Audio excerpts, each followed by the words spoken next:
Hello, and welcome to Top Story Daily Edition. I'm JNS Editor-in-Chief Jonathan Tobin. Thanks for joining me for another discussion on the most pressing issues in the Jewish world. Please like, subscribe, and give us good reviews when you listen to the show.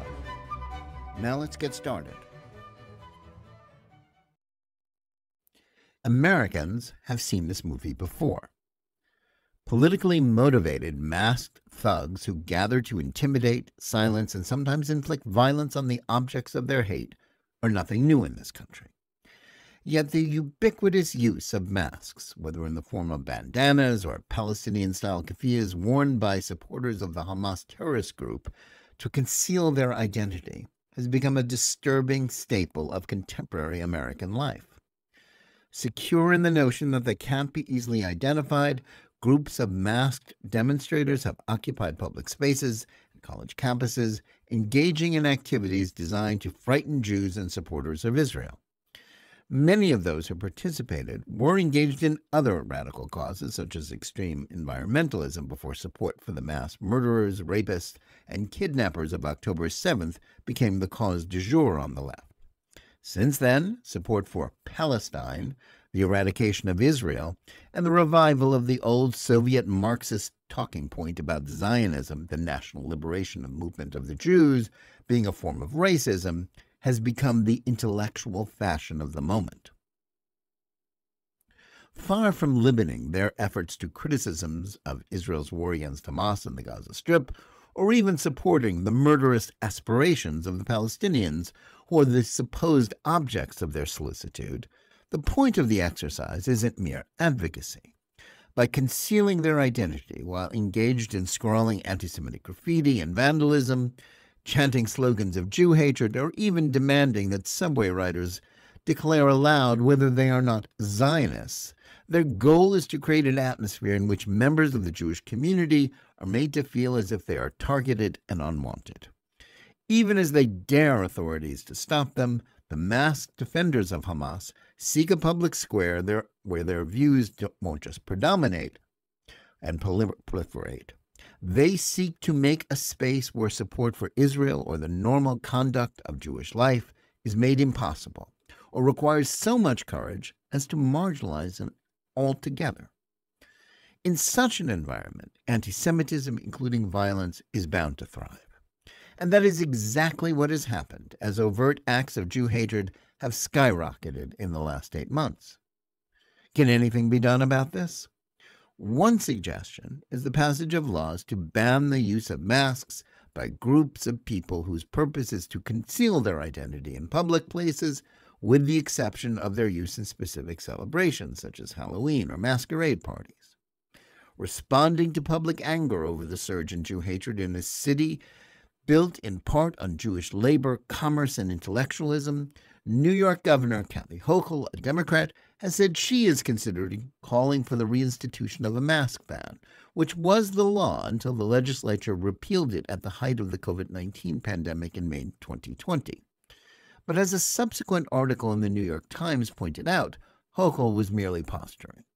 Since the Albany legislature has already adjourned for the year, such a law can't even be considered until 2025. And in its current configuration, where Democrats not only have supermajorities in both the Assembly and Senate, but caucuses dominated by left-wingers, the chances of passing any such law are minimal. Indeed, as one member of the Democratic leadership made clear to the Times, the proposal would be dead on arrival. Deep Blue, New York, the site of the lion's share of anti-Semitic outrages, but by no means the only place in the country where the masked thugs have made their presence felt, won't take action. Other states, however, can either pass anti-masking laws or enforce those already on the books. Indeed, 15 states already have them, with most being in the South, where the legislation was intended to prevent the Ku Klux Klan from operating with impunity. In the antebellum South, during the Reconstruction era, and then again in the first decades of the 20th century, the Ku Klux Klan wore white hoods when they were in public, committing acts of racist violence against African Americans and other minorities like Catholics and Jews they wished to subjugate or drive out of their communities. The response to the initial period of KKK activity in the immediate aftermath of the Civil War was primarily military, as the U.S. Army, which still occupied areas of former rebellious states, put down what was in many instances a genuine insurrection rather than a protest movement. But in the 20th century, when the Klan became a national phenomenon that played an outsized role in influencing the Democratic Party during the 1910s and 20s, defeating it became a matter of public consensus as well as police action. The marginalization of the Klan, once able to assemble large numbers of individuals to show up at marches in Washington, much like today's pro-Palestine demonstrations, was a function of legislation, police work, and most of all, political will on the part of the sane majority of Americans. Today, mustering the will not to tolerate pro-Hamas thuggery should be the priority. Authorities must not, as is often the case on campuses or even in the streets, stand down in the face of these mobs, as they did earlier this month when an enraged, masked throng ringed the White House and vandalized Washington's Lafayette Park while proclaiming the Capitol to be unsafe for Zionists. We were only just beginning to understand the scope of the failure of academic institutions to protect their Jewish students.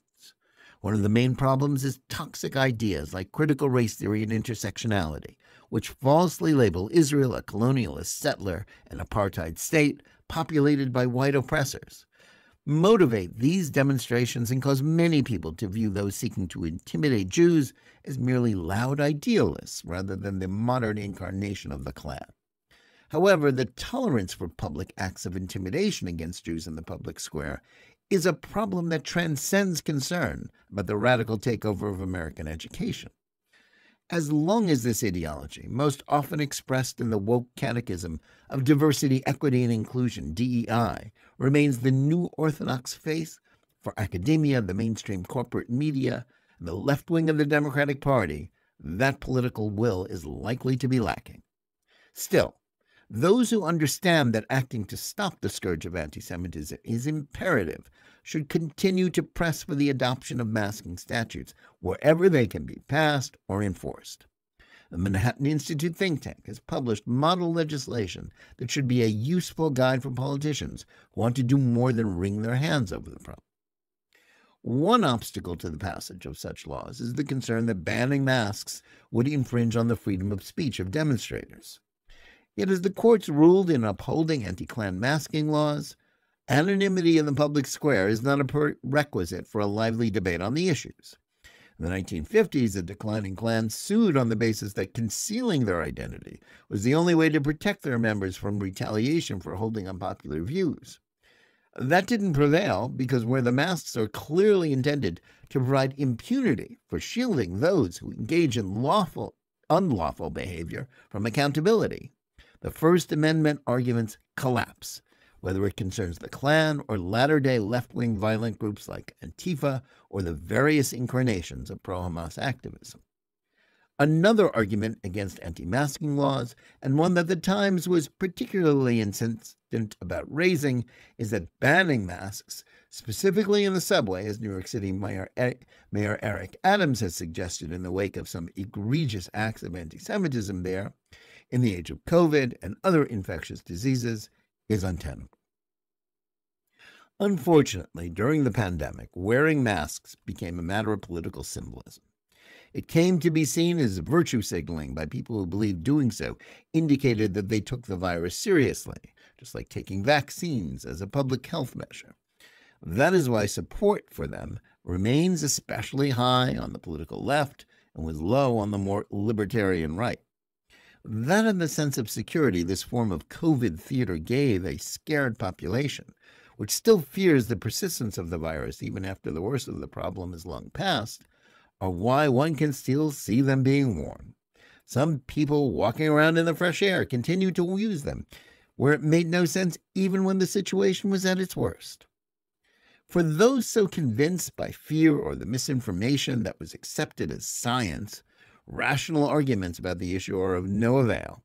It does no good to point out that the most serious clinical studies conducted by universally respected Cochrane Library about their use have concluded that mask wearing, whether the flimsy blue cloth coverings that were once ubiquitous or the more serious N95 masks, did little to halt the spread of the virus or protect those who wear them.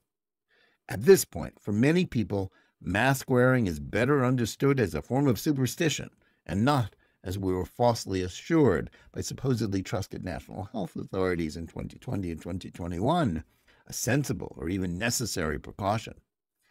Even if you are still desperate to believe that masks will protect you from COVID, that ought not to prevent passage of anti-masking laws.